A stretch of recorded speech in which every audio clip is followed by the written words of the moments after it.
Now we start the how the microorganisms help in the cleaning the environment.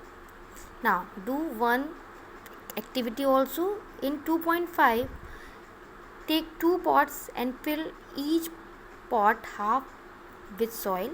Mark them A and B. Put plant waste in pot A and things like polythene bags, empty glass bottles and broken plastic toy in pot B. Put the pots aside and observe them after 3 to 4 weeks. आप क्या करोगे? You have to take 2 pots and mark it A and B, उनको mark कर लोगे. And in pot A you have to be put what?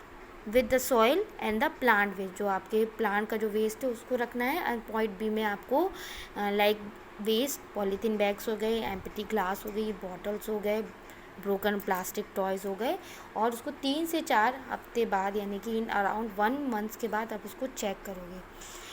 You have noticed that in pot B, the polythene bags, empty glasses, bottles and broken toys part did not undergo any such change, यानी कि किसी भी तरीके के change नहीं हुआ, वो remain as it is है. The microbes could not act on them and convert them into manure, और उसको किसी भी फॉर्म में चेंज नहीं कर पाए. But in pot A what will happen? They put it like it decompose and got converted to manure.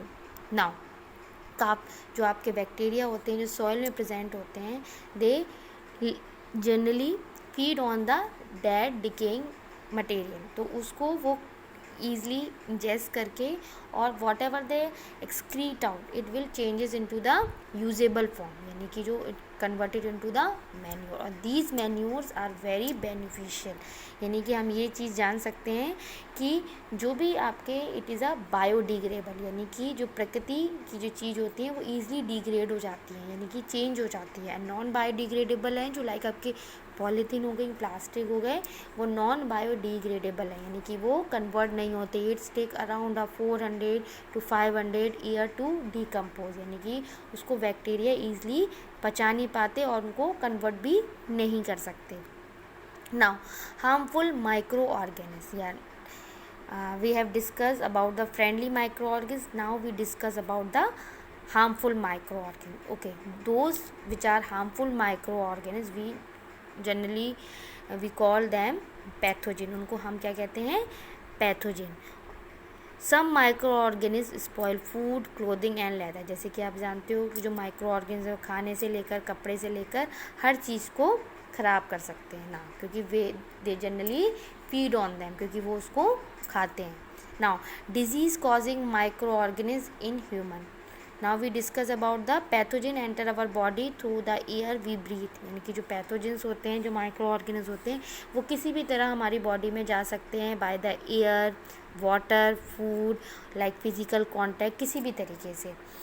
They can also get transmitted by direct contact with the infected person और carried by, या तो वो किसी infected person यानी कि किसी बीमार है उससे हमें वो चीज़ बीमारी हो सकते हैं, या किसी एनिमल के थ्रू वो हमारी बॉडी में पहुंच सकते हैं. यानी कि now an infected person to a healthy person through air, water and food और physical contact are called communicable disease, यानी कि कोई भी बीमारी जो किसी इंसान से, पानी से, हवा से, खाने से और किसी भी फिज़िकल कांटेक्ट में और काफ़ी लोगों को अफेक्ट करे, उसको हम कम्युनिकेबल डिजीज़ कहते हैं. Like a disease like a cholera हो गया, कॉमन कोल्ड हो गया, चिकन पॉक्स हो गया, ट्यूबरक्लोसिस, यानी कि 1 पर्सन में अफेक्टेड, अगर आप उस इन्फेक्टेड पर्सन के कांटेक्ट में आओगे तो वो बीमारी आपको भी हो सकती है. जैसे कि आजकल हमारी वर्ल्ड में काफ़ी ख़तरनाक बीमारी pandemic in a form of like corona which are is also a communicable और all in a pandemic form, यानी कि जो बहुत लार्ज स्केल में